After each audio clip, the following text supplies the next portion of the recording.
And we are back with more Haarlem Magic Nights, round 2 of Modern. I'm still here with Alex, Hello, hello.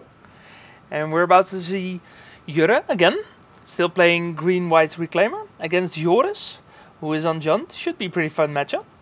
Definitely, definitely. We know that the Reclaimer deck probably has a good matchup against Junt, but we all know that Junt is never without its tools and can win any matchup. We don't say for nothing that Junt's a 50-50 deck, right? Yeah, exactly. But Ramp is definitely going to be Jurre's game plan, I imagine. Yeah, especially ramping out to cards like Field of the Dead is pretty difficult for Junt to beat when they try to win an attrition war, but you're going over the top with just making land drops into zombies. That's a good plan from the Reclaimer side of this match. Yeah, exactly. Especially game 1, where I imagine Junt is not going to have a lot of answers against something like a Field of the Dead. Yeah. So we know that after boarding Junt is going to bring in some tools, but let's see how game 1 goes. We see that Jurre doesn't have his turn 1 Reclaimer, which is good for Joris, and a Thought Seize on turn 1 is especially what Junt wants to do. So let's see what we have here. It's a Path to Exile, a Dryad, and a Primeval Titan. Yeah, and the 3 lands not exactly exciting against Junt. Well, of course you want to make your land drops, but yeah. So there's like Junt can handle this in a number of ways. Like if he wants to have fast clock with a quick Tarmogoyf, he can take the path. The Dryad's pretty scary from the Reclaimer side, but if he has the appropriate removal, he can leave it there. And the Primeval Titan, of course, is always a big threat. And we can see he goes for the Primeval Titan. Yeah, so I can imagine he'll probably have some sort of answer against the Dryad. And we'll see, I think so. You can't just let a Dryad resolve without any answer, so either another discard or maybe appropriate removal there. Yeah. So you're playing Flagstones and passing, not really much else going on right now. We know he's still... Yeah, there it is. An Inquisition, I think he just drew it this turn, but... we see that Jurre drew not a land. Basic Forest. If Joris doesn't have anything going on in pressure, I imagine he's going to take the Dryad, but we'll see. I think, an argument could be made for a Path to Exile if Joris thinks he only has 1 or maybe 2 threats. Yeah, definitely. I think Joris has quite a few lands on hand. So here comes the Dryad. This is the important thing, like from the Dryad, you can just cast it and immediately play another land. So even if the Dryad is removed, you still have the extra land drop you make. So you have that ramp, which is really important for the Reclaimer deck. Yeah, thankfully land drop's not going on the stack. No, exactly. I mean, was there ever a point? Because no. I've heard weirder things. Land drop was always something you could play. Yeah, fair.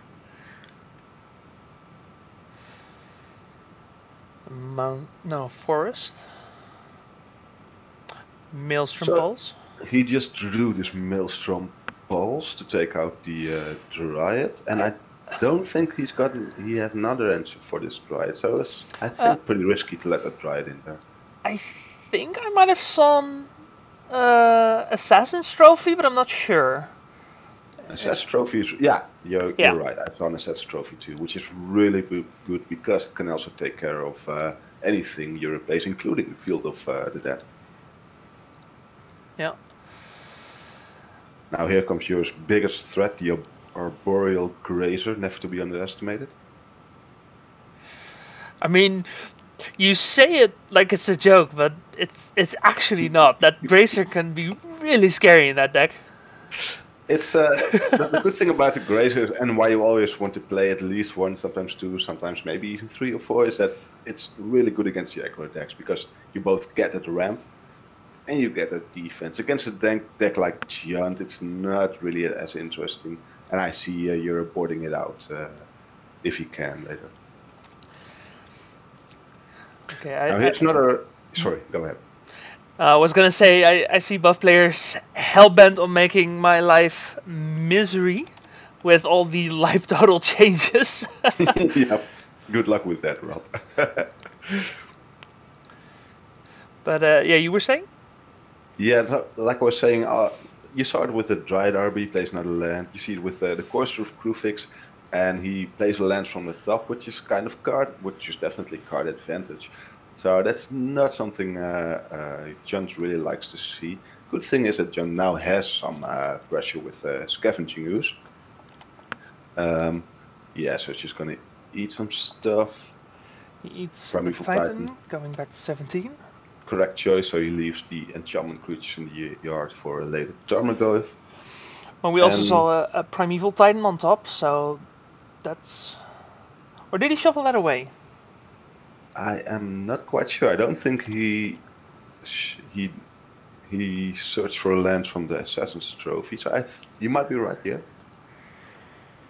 But this Scavenging Ooze is his main threat, right? Yeah, there it is. Not looking good for John now.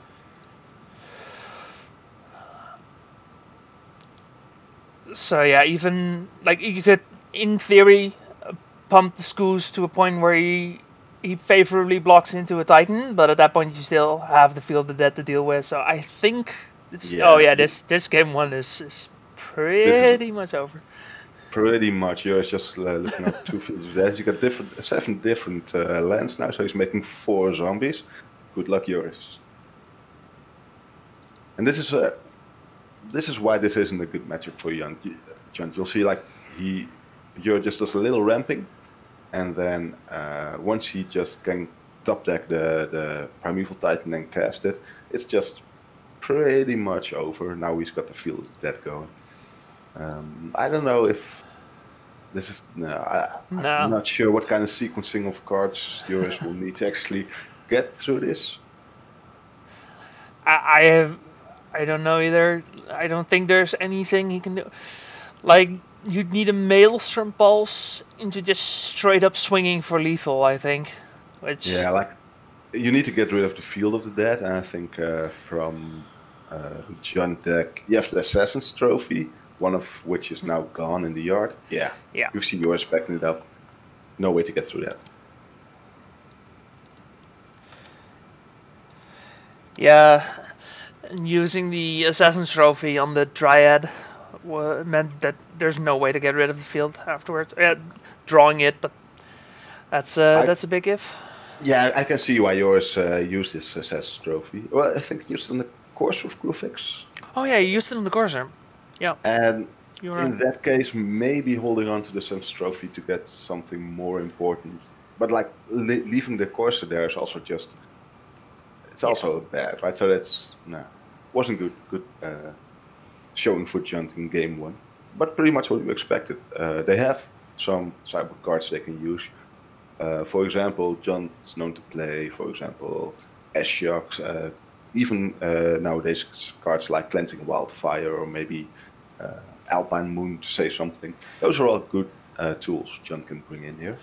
See, I think I saw a Pillage. That's also a pretty good card. Of course, yeah. We know John to be playing the creature that blows up a land. It's hybrid black red, and colors.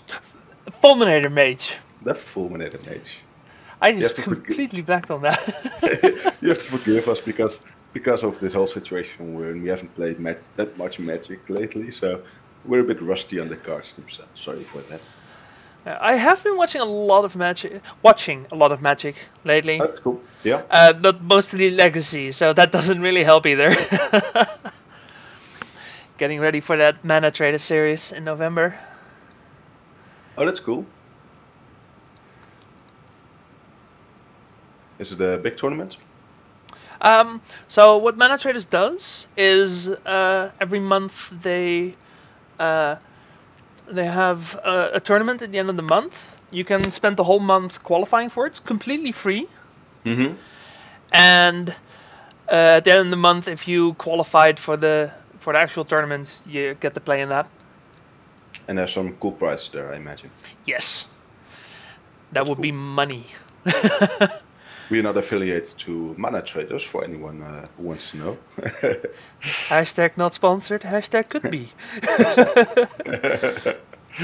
You know where to find us. But no, they scale down the prices if you're not an actual, if you don't have an actual subscription to mana traders. Okay, yeah. As kind of an incentive for you to get it. That sounds smart. But it's still free, so that's pretty sweet. Yeah, sounds like a good deal. Let's see. Yours still. Yuri is on his phone. I'm not sure that's allowed. Where's the judge? Well, you know, if it's a casual local game, I'm sure he can be forgiven. Yeah, exactly.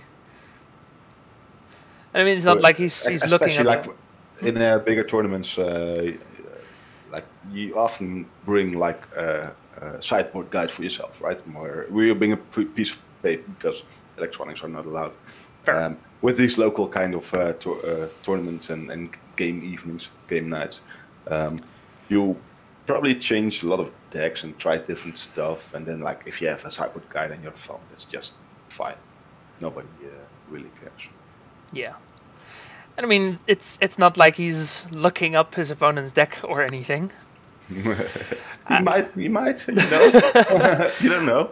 I've had that happen to me once, and he wasn't doing it all hush hush. No, he was just straight out in the open. Like, oh yeah, let me look up your deck list. And it was during a competitive tournament. No. It was just a Friday Night Magic. I was like, there's no way this is legal, right? I once actually had to call a judge on my opponent who, like, during competitive tournament, who actually, like, between game 1 and game 2 just pulled out his phone and just started going on his phone. And I'm like, what are you doing? He's like, yeah, I'm just looking up my cyber guide. I'm like, no, judge, please come over here. And my best cyber story was during Legacy Grand Prix in Italy last year, where my opponent was sideboarding and one of his friends was like standing like 2 meters behind him just looking at our match. And then all of a sudden he like shows his sideboard choice to his friend, and the friend goes like, no, change that and that around. And the guy like, all right. Oh like, no. Oh so no.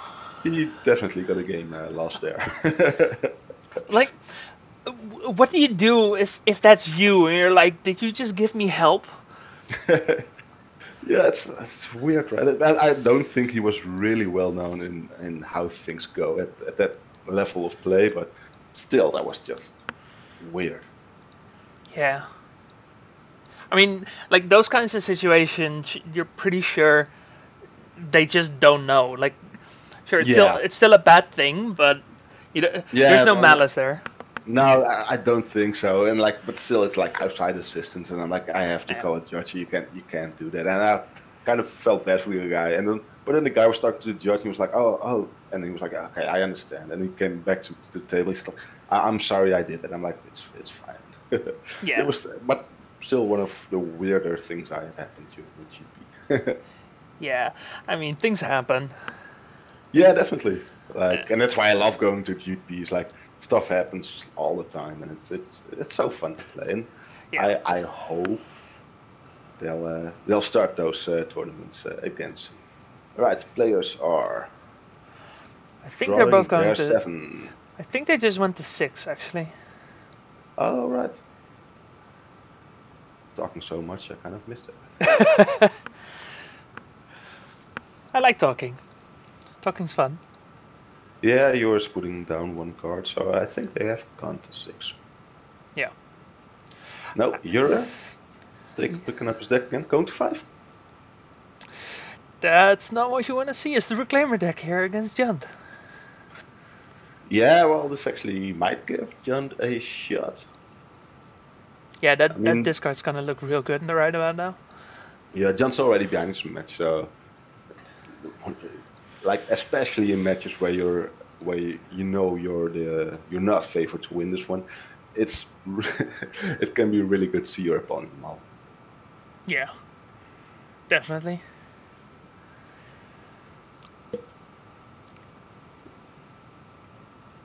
I mean, during these like casual tournaments, of course, it's especially during this kind of tournaments, it's always better to have like a fun match, an interesting match. During more competitive tournaments, I never mind seeing my opponent mull. Fair enough. I'll be like, oh man, that sucks for you. And inside I'll be like, Alright, Euro has a hand. Well, he just mulled to 4, I think. This is funny. We see an Inquisition of Kozilek actually discarding a land from Euro's hand. Oh yeah, that's the Zendikar thing, right? Yeah. Wait. Yeah. No, wait. What's the casting cost on that? 3 green and X, if I'm not mistaken. Right. Oh no, sorry, no, of course it's not. It's just a 7. So he has a 6 and a 7 drop on hand. Okay, yeah. So Inquisition with this max CMC of 3, converted mana cost of 3. Almost there, but not quite. Which is why you had immediately picked up his hand. Yeah. I was mistaken with Black Mythic Flip Land card, which is 3 black and X. Yeah, fair enough.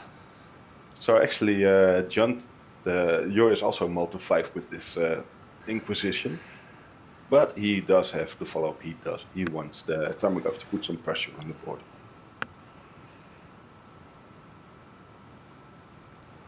A very impressive 0-1 Tarmogoyf. Ah, yeah, that Bajuga bug.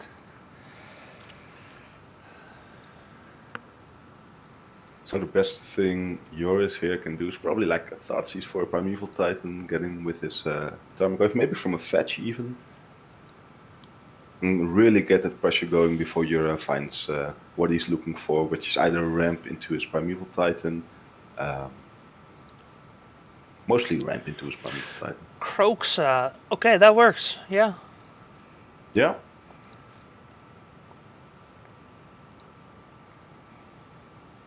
So you take 3 damage if you discard a land, correct?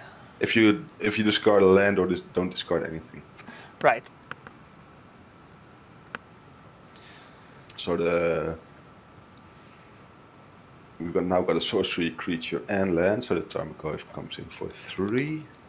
Let's see if Joris has a follow-up play. Doesn't look like it. That Bajuka bug was actually pretty good because I also saw a second Tarmogoyf in Joris' hand, but because of the Bajuka bug, the Tarmogoyf was just a 0-1, so he couldn't play it anymore. He could play it, right, but he'd rather have some damage in there. Yeah, exactly. Another 3 damage, and I expect to come. Wait, he doesn't have Tarmogoyf? He doesn't have second Tarmogoyf. I might have been mistaken there. He still has it in hand. He didn't play it. What? Is he afraid of Blaststone? Is that the reason why? Yeah, that's the reason why. Yeah, of course, that's the reason why. But yeah, like even Jure going down, against 2 Tarmogoyfs, he's probably correct. I think not playing the Tarmogoyf, so at least he has something going on after that Blaststone. It's like a lose-lose situation, I guess. Yeah. And that Castle Garenbrig just going the distance here. Double field. There we have the 2 fields. 1, 2, 3, 4, 5, 6. So it doesn't get any field triggers here.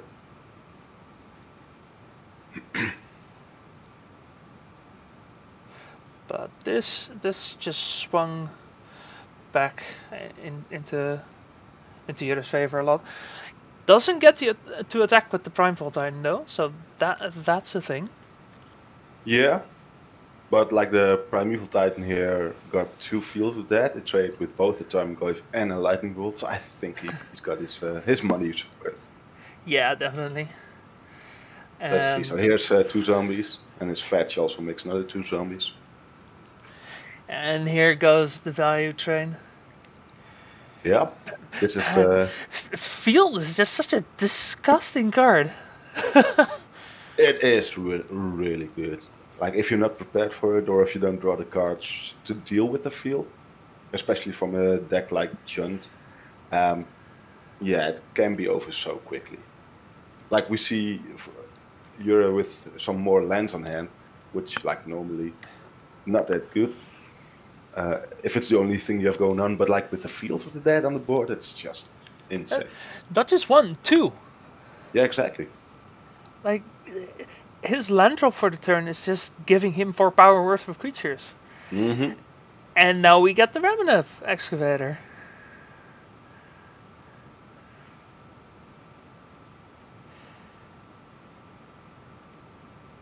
So, how many fetchable lands does the Reclaimer deck usually play?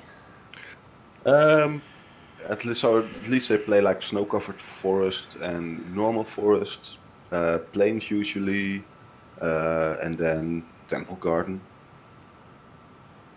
I think they usually play like sacred, maybe a sacred foundry is usually in the list too. But like yeah, especially like forests, snow-covered forest and normal forest and snow-covered plains. So they have enough vegetables. Yeah, definitely. Looking not good for yours. Now, like, what would yours need here? A way to get rid of those Field of the Dead for sure. That's the first thing, because his Tarmogoyfs can still block, although the Blast Zone can take care of that. Maybe if the Croxer gets back as a blocker.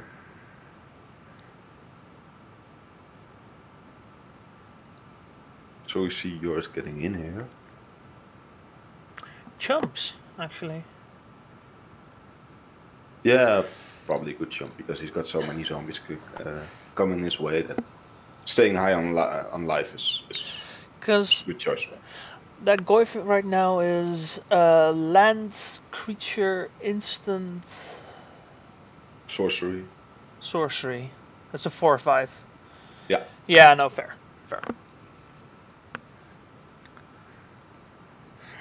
I think, personally, if that was a 3/4, I would have tried double blocking.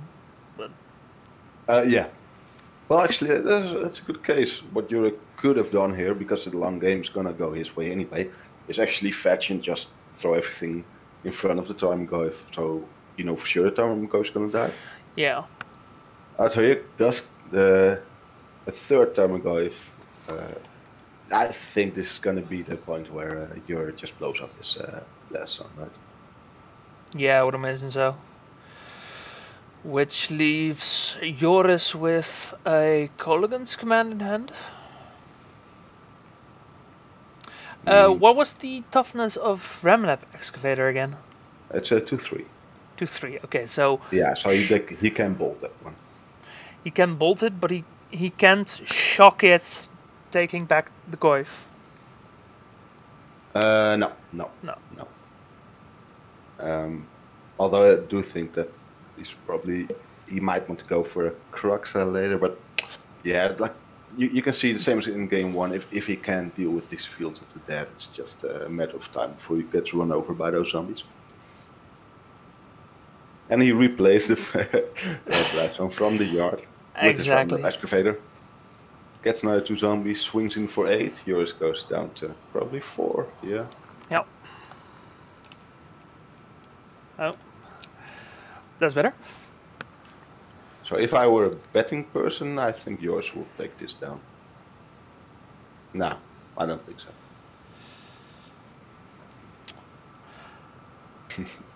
Oh, he's actually going face with that. Yeah, like desperate times, right? I mean, you're not gonna win by taking out creatures, because last thing you can do is maybe like there's a land destruction. Too little, too late, unfortunately. That's not gonna cut it. All right, Jure wins this one 2-0. It was a bit expected, though after sideboarding, Junt does have some more tools, but we didn't see too much of that in this